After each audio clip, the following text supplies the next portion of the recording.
नमस्कार, स्वागत आप सभी का। आपके साथ मैं हूं पुनीत मिश्रा और चलिए बस कुछ ही देर बाकी है क्योंकि कुछ ही देर में योगी आदित्यनाथ का सबसे बड़ा इंटरव्यू आप तक हम पहुंचाने वाले हैं क्योंकि कुछ ही देर में योगी आदित्यनाथ पहुंचने वाले हैं और उनका सबसे बड़ा इंटरव्यू आप देखने वाले हैं। Editor in chief Rahul Joshi के साथ खास बातचीत न्यूज 18 पर कुछ ही देर में आप देखने वाले हैं, तो आप बने रहिए क्योंकि यह सुपर एक्सक्लूसिव इंटरव्यू है। चुनाव के लिए सीएम योगी की तैयारियां क्या क्या है, इनके जवाब मिलेंगे। पिछला प्रदर्शन दोहराने के लिए रणनीति क्या है, इसका जवाब मिलेगा।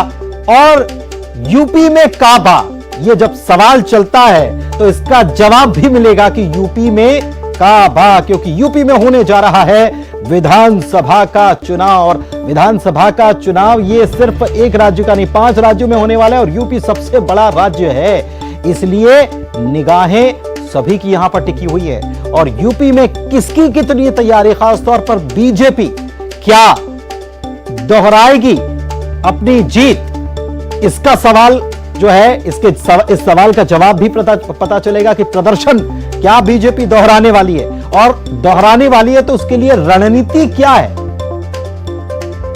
यूपी में हुआ क्या है अब तक, और यूपी में काबा। जब यह सवाल होता है तो इन सवालों के जवाब किससे मिलेंगे? जवाब मिलेंगे योगी आदित्यनाथ से, मुख्यमंत्री हैं और कुछ ही देर में editor in chief Rahul Joshi के साथ होंगे आमने सामने और उनके सवालों का देंगे जवाब। तो आप न्यूज 18 पर बने रहिए क्योंकि बस कुछ ही देर में न्यूज 18 पर super exclusive interview Yogi Adityanath का।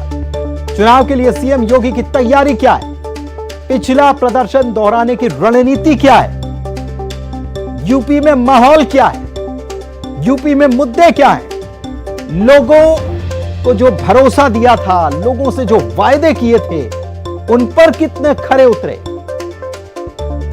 और विपक्ष जो आरोप लगा रहा है, जो सवाल खड़े कर रहा है, उनका जवाब कैसे देंगे। इन सभी सवालों का जवाब न्यूज 18 पर बस कुछ ही देर में। बने रहिए न्यूज 18 के साथ।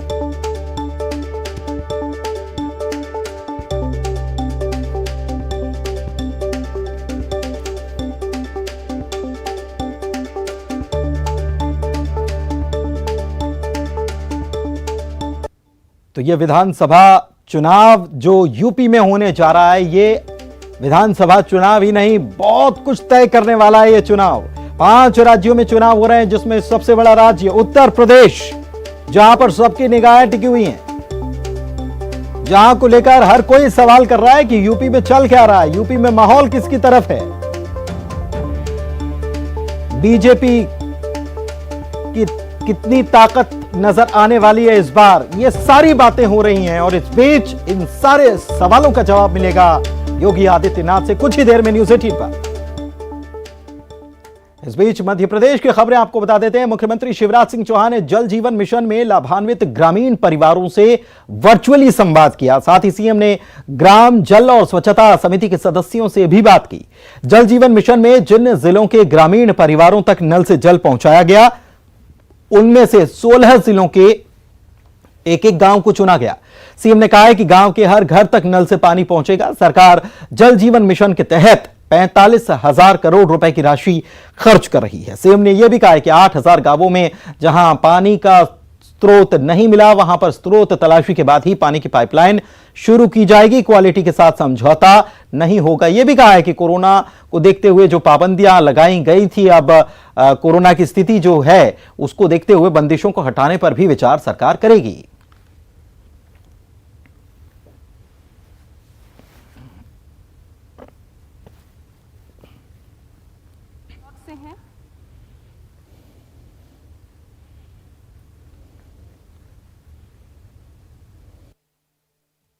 मन पानी राखिए, बिन पानी सब सून, पानी मिले न उबरे, मोती मानुष चून। मध्य प्रदेश में हमने 2012 में जल निगम बना के और समूह पेयजल योजना का प्रारंभ किया था। एकल पेयजल योजनाएं भी कई बनी। उसके पहले हैंडपंप से पानी देते थे, लेकिन अब संकल्प है कि हर गांव में शुद्ध पेयजल नल के माध्यम से घर में टोटी वाला नल लगा के देंगे। समूह पेयजल योजना और एकल योजनाओं पर भी तेजी से काम हो रहा है। प्रसन्नता की बात यह है कि ये सारी पेयजल योजनाएं गांव की जल समिति ही चला रही है। अभी समीक्षा चल रही है और हम गंभीरता से विचार कर रहे हैं ताकि आर्थिक गतिविधियां तेजी से शुरू की जा सके। शिवराज सिंह चौहान हितग्राहियों से संवाद कर रहे थे तो अलीराजपुर की महिलाओं ने सीएम के लिए एक गीत भी गाया, सुनवाते हैं।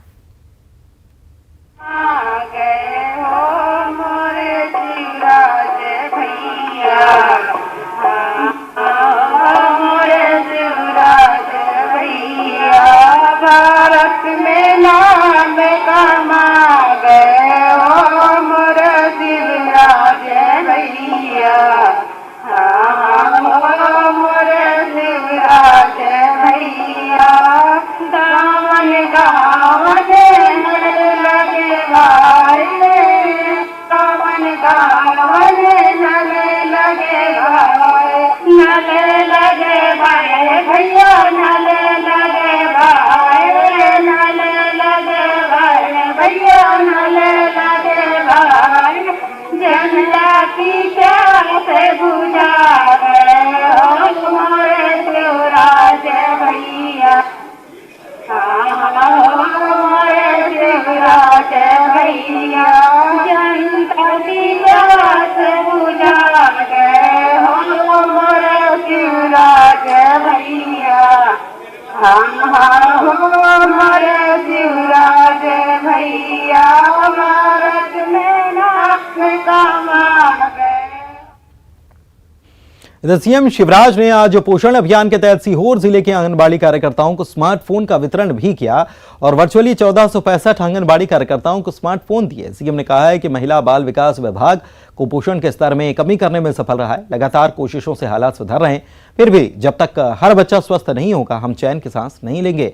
कुपोषण मुक्त मध्य प्रदेश बनाने की सबसे मजबूत कड़ी आंगनबाड़ी कार्यकर्ता हैं और इसीलिए स्मार्टफोन उन्हें दिए जा रहे हैं। ये स्मार्टफोन काम में आसानी और वास्तव में सही ढंग से कार्य को ट्रैक करने के लिए किए गए उपायों का रिकॉर्ड रखने के लिए दिया गया है।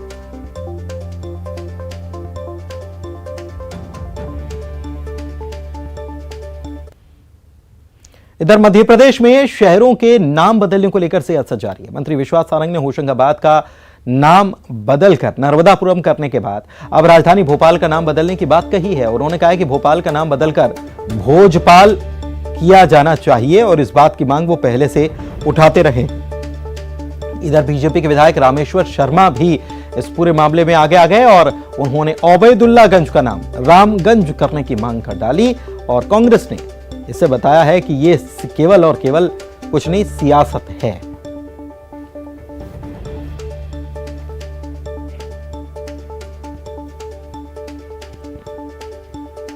हम हर गुलामी के प्रतीक को बदलेंगे। मैंने पहले भी कहा था, सबसे पहले भोपाल का नाम बदलकर भोजपाल करने की मुहिम मैंने शुरू की थी और उस समय मैंने सरकार से मांग की थी। मैं फिर ये चाहूँगा कि भोपाल का नाम भी अब भोजपाल के नाम से जाना जाए और उसके लिए मैं पत्र भी लिख रहा हूँ। जो हमारी नेता उमा भारती जी ने कहा है वही हमारा लक्ष्य है। हम भी नशा मुक्ति के खिलाफ ही हैं और सरकार भी उसी दिशा में काम करती है। हमारी शराब नीति की सबसे पहली लाइन ही यही है, हम चाहते हैं कि लोग नशे से दूर रहें। जो होशंगाबाद लुटेरे के नाम से होशंगाबाद का नाम था उसको बदलकर पहले नर्मदापुरम संभाग किया और अब मां नर्मदा की गोद और आंचल में खेले हुए शिवराज जी ने अपनी मांग को दोहराते हुए माननीय प्रधानमंत्री जी से अब उस स्थान को नर्मदापुरम के नाम से जाना जाएगा। होशंगाबाद लुटेरे के सारे जितने भी कलंक हैं वो सब धोए जाएंगे और ये भारत के अंदर एक अच्छी प्रवृत्ति शुरू हुई है माननीय प्रधानमंत्री जी के नेतृत्व में। जो लुटेरे हैं जिनने इतिहास को लूटा है, जिनने मठ और मंदिर तोड़े हैं, ऐसे लुटेरों के नाम पर अगर कोई नगर और शहर है तो उनको भी बदला जाए। अब्दुल्लागंज क्या है, इसको बदलो, रामगंज करो, ऐसे सारे नाम बदलो। नाम बदलने से अगर विकास अपने आप हो जाए, कल तो ये कहेंगे कि आप अपना नाम बदलो, बोला पीसी शर्मा नहीं होना चाहिए, पीसी वर्मा लिखो। कोई भरोसा नहीं इनका कि किसका वो करेंगे। और वहां माखनलाल चतुर्वेदी जी के नाम से कुछ करना था, तो ये माखनलाल चतुर्वेदी यूनिवर्सिटी है, इसका एक कॉलेज वहां खोल देते हैं। वहां के आसपास के होशंगाबाद के जो क्षेत्र है जिसमें स्वतंत्रता संग्राम सेनानी रहे, वहां एक पढ़ने लिखने की लोगों की एक वो है आदत है, तो वहां से और अच्छा टैलेंट निकल के आता, पत्रकार बनते लोग, वो कुछ करते तो वो कुछ नहीं करेंगे, ये केवल नाम बदलेंगे और ध्यान बटाने की कोशिश करेंगे। सीएम शिवराज ने पद्मश्री से सम्मानित प्रदेश के 5 विभूतियों को आज सीएम हाउस में सम्मानित किया। भोपाल के डॉक्टर एनपी मिश्रा को मरणोपरांत चिकित्सा के क्षेत्र में विशिष्ट सेवा के लिए सम्मानित किया गया है। मंडला के अर्जुन सिंह धुर्वे को आदिवासी नृत्य के क्षेत्र में, छतरपुर के अवध किशोर जोड़िया को साहित्य और शिक्षा के क्षेत्र में योगदान के लिए, सागर के राम साहेब पांडे को कला के क्षेत्र में उत्कृष्ट कार्य के लिए और मंडला की दुर्गाबाई व्याम को कला के क्षेत्र में बेहतरीन कार्य के लिए सम्मान पद्मश्री मिला है। और इन सभी विभूतियों का सम्मान सीएम हाउस में सीएम शिवराज सिंह चौहान ने किया।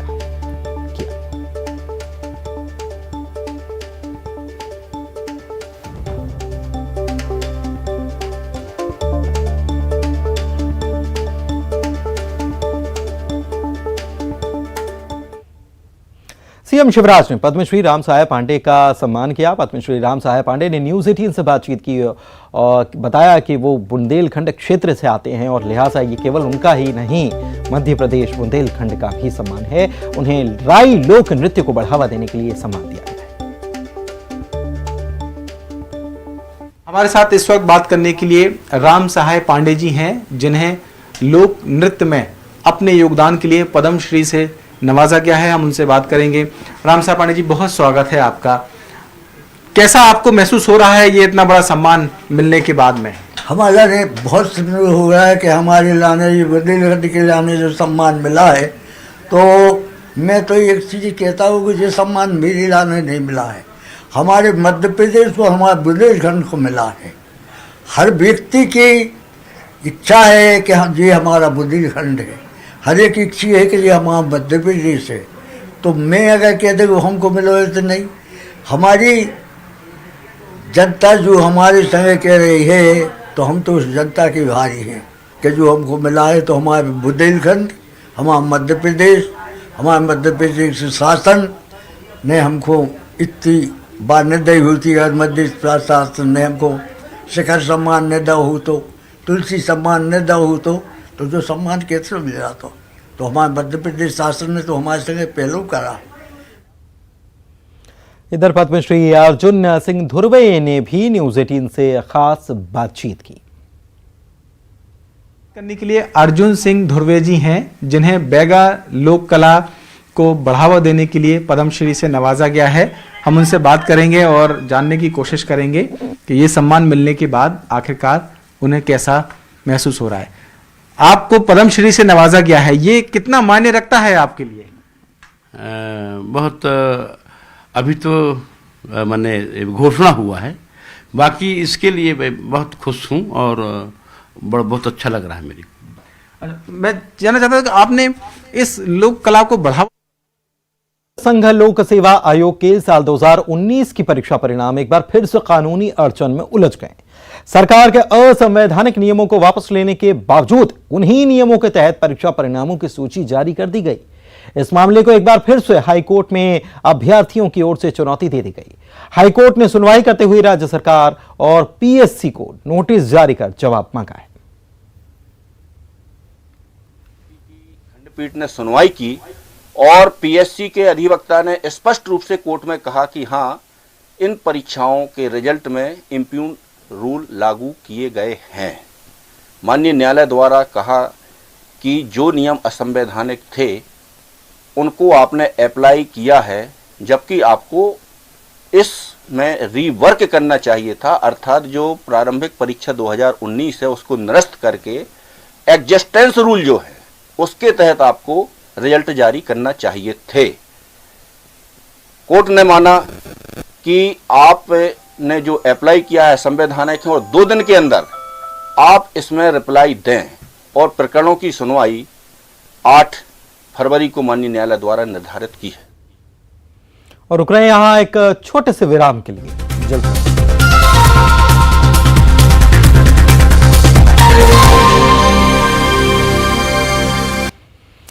बात मुरैना की कर लेते हैं। जिला खाद्य विभाग और बसिया थाना पुलिस की संयुक्त छापेमार कार्रवाई में मिलावटी खोआ बनाने की फैक्ट्री का पर्दाफाश हो गया।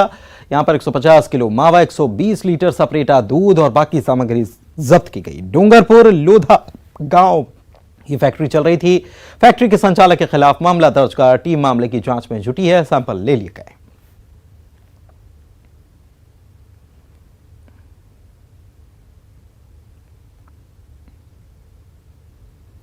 पुलिस के साथ खाद्य विभाग द्वारा कार्रवाई की गई है।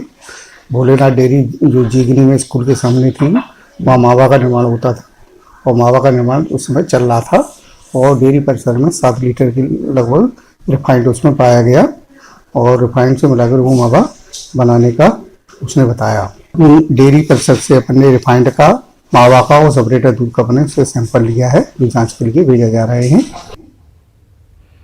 इंदौर में नाबालिग से दुष्कर्म करने के एक मामले में एक नामी कंपनी के सीईओ को पुलिस ने जहां गिरफ्तार किया है, तो वहीं फरार एक अन्य आरोपी की तलाश भी जारी है। पुलिस ने कई जगहों पर छापेमारी की, लेकिन आरोपी नहीं मिला। पुलिस ने अब उसकी गिरफ्तारी पर इनाम घोषित कर दिया है।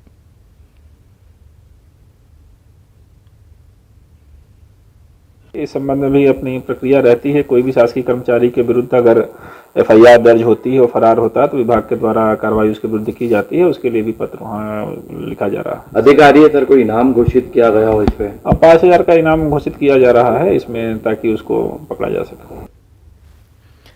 दमोह में राजस्व विभाग और वन विभाग की जमीन पर अतिक्रमण हटाने गई टीम पर हमला हो गया। मामला बटियागढ़ के शहजादपुरा गांव का, जहां पर अतिक्रमणकारियों ने राजस्व विभाग की टीम पर पथराव कर दिया। इतना ही नहीं, मौके पर आई जेसीबी को भी खदेड़ दिया गया।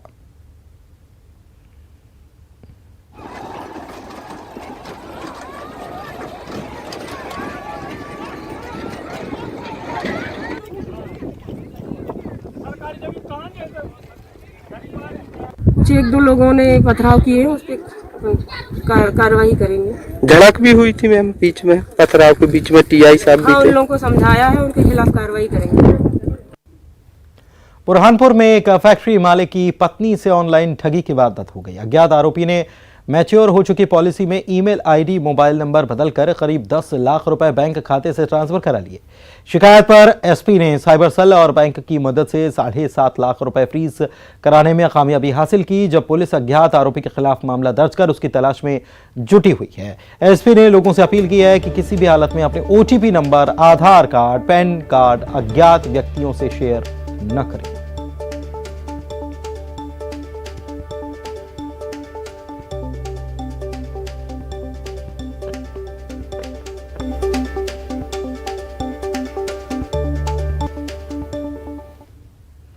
भोपाल से बड़ी खबर आपको बता रहे हैं, जहां पर कोरोना गाइडलाइन में राहत मिल गई है। शादी समारोह में लोगों के शामिल होने पर प्रतिबंध हटा दिया गया है। कल वसंत पंचमी से यह प्रतिबंध हट जाएगा।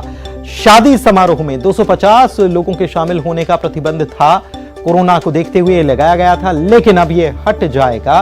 वसंत पंचमी, कल वसंत पंचमी का त्योहार है और इसी के साथ एक अच्छी खबर यह भी कि कोरोना गाइडलाइन में कुछ राहत दी गई है, क्योंकि भोपाल समेत पूरे मध्य प्रदेश में जो कोविड के मामले सामने आ रहे हैं उनकी ना तो वे इतने ज्यादा हैं और ना ही ज्यादा तीव्रता नजर आ रही है। और ऐसे में सरकार जो भी बंदिशें अभी तक प्रतिबंध जो लगाए गए हैं उनमें कुछ ढील दी जाए, इस पर विचार कर रही है। और ऐसे में शादी समारोह में लोगों के शामिल होने पर प्रतिबंध हटा दिया गया है।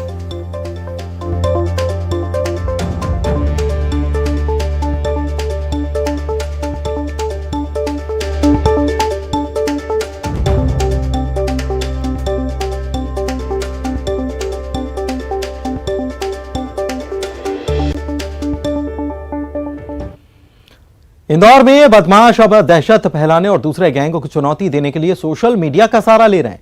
सोशल मीडिया पर गैंगस्टर भय्यू सुरीला का वीडियो वायरल हो रहा है, जिसमें वो सलमान लाला को मिलने की चुनौती दे रहा है। भय्यू सुरीला और सलमान लाला गैंग में पहले से ही अदावत चलती है और पिछले दिनों सलमान लाला को पुलिस ने गिरफ्तार कर उसको सबक सिखाने के लिए उसका जुलूस निकाला था। वायरल वीडियो खुद भय्यू सुरीला ने अपने सोशल मीडिया अकाउंट पर अपलोड किया और सलमान लाला को मिलने की चुनौती दे रहा है। सोशल मीडिया पर वायरल हुए वीडियो के बाद पुलिस अधिकारी हरकत में आए और जल्द कार्रवाई की बात कही जाए।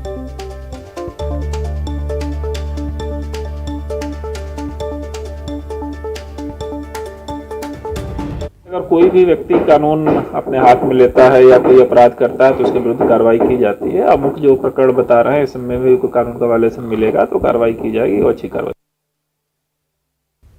रतलाम में आज कलेक्ट्रेट में किसान और कांग्रेसी कार्यकर्ता घोड़े पर बैठकर प्रदर्शन करने पहुंचे। किसान जिले में जंगली जानवर घोड़ रोज की बढ़ती हुई तादाद और उनसे हो रहे फसलों को नुकसान को लेकर प्रशासन से स्थायी समाधान की मांग कर रहे हैं। किसानों की माने तो घोड़ रोज आए दिन फसल बर्बाद कर रहे हैं। फसलों को बचाने के लिए किसानों को रात में खेतों की रखवाली करनी होती है और जानवर कभी कभी किसानों पर भी हमला कर रहे हैं।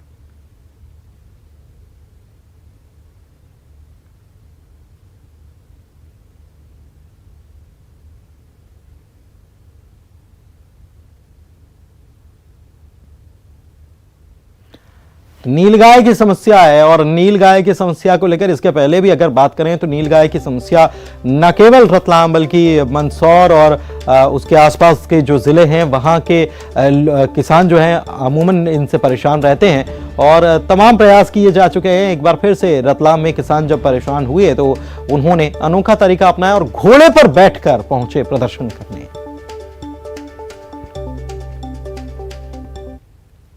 और इसी के साथ इस बुलेटिन में फिलहाल इतना ही। नमस्कार।